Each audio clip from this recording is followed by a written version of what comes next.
Part 1, Chapter 1. Playing Pilgrims. "Christmas won't be Christmas without any presents," grumbled Joy, lying on the rug. "It's so dreadful to the poor," sighed Meg, looking down at her old dress. "I don't think it's fair for some girls to have plenty of pretty things, and other girls nothing at all," added little Amy, with an injured sniff. "We've got Father and Mother and each other," said Beth contentedly from the corner.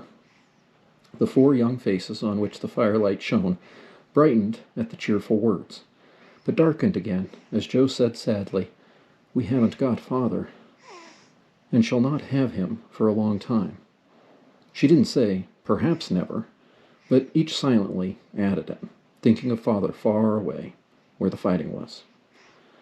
Nobody spoke for a minute. Then Meg said in an altered tone, "You know, the reason Mother proposes not having any presents this Christmas was because it is going to be a hard winter for everyone, and she thinks we ought not to spend money for pleasure when our men are suffering so in the army. We can't do much, but we can make our little sacrifices, and ought to do it gladly. But I'm afraid I don't." And Meg shook her head, as she thought regretfully of all the pretty things she wanted. "But I don't think the little we should spend would do any good. We've each got $1, and the army wouldn't be much helped by our giving us that. I agree not to expect anything from Mother or you, but I do want to buy Undine and Cintran for myself. I've wanted it so long," said Joe, who was a bookworm. "I plan to spend mine in new music," said Beth, with a little sigh, which no one heard but the hearth brush and kettle holder. "I shall get a nice box of Faber's drawing pencils. I really need them," said Amy decidedly. "Mother didn't say anything about our money, and she won't wish us to give up everything. Let's each buy what we want and have a little fun. I'm sure we work hard enough to earn it," cried Joe, examining the heels of her shoes in a gentlemanly manner. "I know I do, teaching those tiresome children nearly all day, when I'm longing to enjoy myself at home," began Meg, in the complaining tone again. "You don't have half such a hard time as I do," said Joe. "How would you like to be shut up for hours with a nervous, fussy old lady, who keeps you trotting, is never satisfied, and worries you till you're ready to fly out the window, or cry? It's naughty to fret, but I do think washing dishes and keeping things tidy is the worst work in the world. It makes me cross, and my hands get so stiff I can't practice well at all." And Beth looked at her rough hands with a sigh that anyone could hear that time. "I don't believe any of you suffer as I do," cried Amy, "for you don't have to go to school with impertinent girls, who plague you if you don't know your lessons, and laugh at your dresses, and label your father if he isn't rich, and insult you when your nose isn't nice. If you mean libel, I'd say so, and not talk about labels, as if Papa was a pickle bottle, advised Joe, laughing. "I know what I mean, and you needn't be satirical about it. It's proper to use good words and improve your vocabulary," returned Amy, with dignity. "Don't peck at one another, children. Don't you wish we had the money Papa lost when we were little, Joe? Dear me, how happy and good we'd be if we had no worries," said Meg, who could remember better times. "You said the other day you thought we were a deal happier than the King children, for they were fighting and fretting all the time, in spite of their money." "So I did, Beth. Well, I think we are, for though we do have to work, we make fun of ourselves, and are a pretty jolly set, as Joe would say." "Joe does use such slang words," observed Amy, with a reproving look at the long figure stretched on the rug. Joe immediately sat up, with her hands in her pockets, and began to whistle. "Don't, Joe.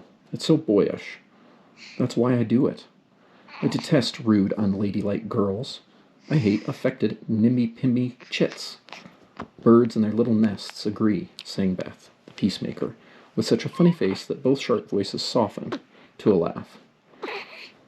And the pecking ended for that time. "Really, girls, you are both to be blamed," said Meg. "Oh, is that okay? A little something?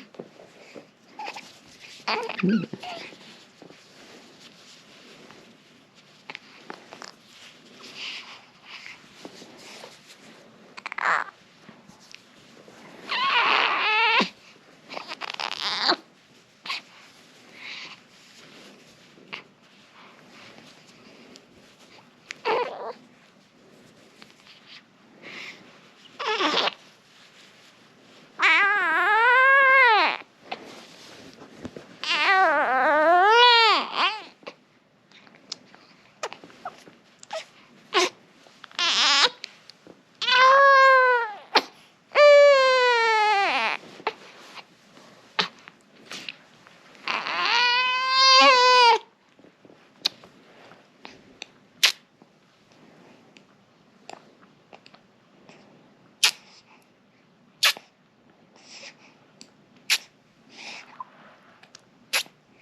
Really, girls, you are both to be blamed, said Meg, beginning to lecture in her elderly sisterly fashion.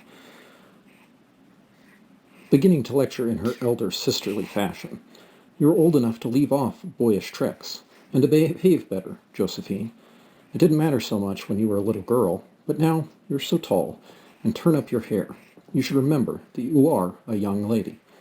I'm not, and if turning up my hair makes me one, I'll wear it in two tails till I'm 20, cried Jo, pulling off her net and shaking down a chestnut mane. I hate to think I've got to grow up, and be Miss March, and wear long gowns, and look as prim as a china aster. It's bad enough to be a girl anyway, when I like boys' games, and work, and manners. I can't get over my disappointment in not being a boy, and it's worse than ever now, for I'm dying to go and fight with Papa, and I can only stay home and knit, like a poky old woman.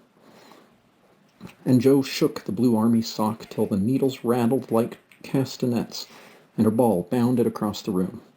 Poor Jo. It's too bad, but it can't be helped. So you must try to be contented with making your name boyish, and playing brother to us girls, said Beth, stroking the rough head with a hand that all the dishwashing and dusting in the world could not make ungentle in its touch. As for you, Amy, continued Meg, you are altogether too particular and prim. Your airs are funny now, but you'll grow up an affected little goose if you don't take care. I like your nice manners and refined ways of speaking, when you don't try to be elegant, but your absurd words are as bad as Jo's slang. If Jo is a tomboy and Amy a goose, what am I, please? Asked Beth, ready to share the lecture. You're a dear, and nothing else, answered Meg warmly, and no one contradicted her, for the mouse was the pet of the family. As young readers like to know how people look, we will take this moment to give them a little sketch of the four sisters, who sat knitting away in the twilight, while the December snow fell quietly without, and the fire crackled cheerfully within. It was a comfortable room, though the carpet was faded, and the furniture very plain, for a good picture or two hung on the walls, books filled with the recesses, chrysanthemums and Christmas roses bloomed in the windows, and a pleasant atmosphere of home peace pervaded it. Margaret, the eldest of the four, was 16, and very pretty, being plump and fair, with large eyes, plenty of soft brown hair, a sweet mouth, and white hands, of which she was rather vain. 15-year-old Jo was very tall, thin, and brown, and reminded one of a colt, for she never seemed to know what to do with her long limbs, which were very much in her way. She had a decided mouth, a comical nose, and sharp gray eyes, which appeared to see everything, and were by turns fierce, funny, or thoughtful. Her long, thick hair was her one beauty, but it was usually bundled into a net to be out of her way. Round shoulders had Jo, big hands and feet, a flyaway look to her clothes, and the uncomfortable appearance of a girl who was rapidly shooting up into a woman and didn't like it. Elizabeth, or Beth as everyone called her, was a rosy, smooth-haired, bright-eyed girl of 13, with a shy manner, a timid voice, and a peaceful expression which was seldom disturbed. Her father called her Little Miss Tranquillity, and the name suited her excellently, for she seemed to live in a happy world of her own, only venturing out to meet the few whom she trusted and loved. Amy, though the youngest, was a most important person, in her own opinion at least, a regular snow maiden with blue eyes and yellow hair, curling on her shoulders, pale and slender, and always carrying herself like a young lady, mindful of her manners.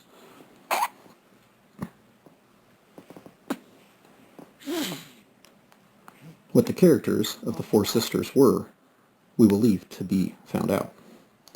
The clock struck 6, and, having swept up the hearth, Beth put a pair of slippers down to warm.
What the characters of the four sisters were, we will leave to find out.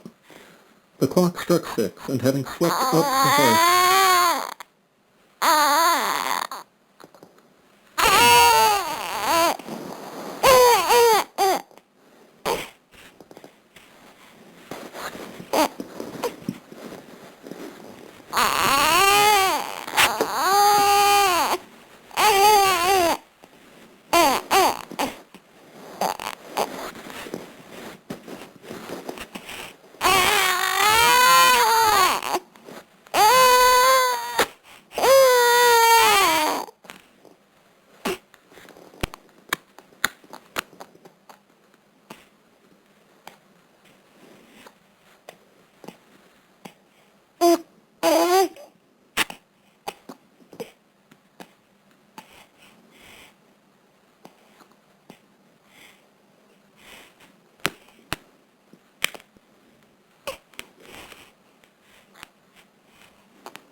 the clock struck 6, and, having swept up the hearth, Beth put a pair of slippers down to warm. Somehow, the sight of the old shoes had a good effect upon the girls, for Mother was coming, and everyone brightened to welcome her. Meg stopped lecturing and lighted the lamp. Amy got out of the easy chair without being asked, and Jo forgot how tired she was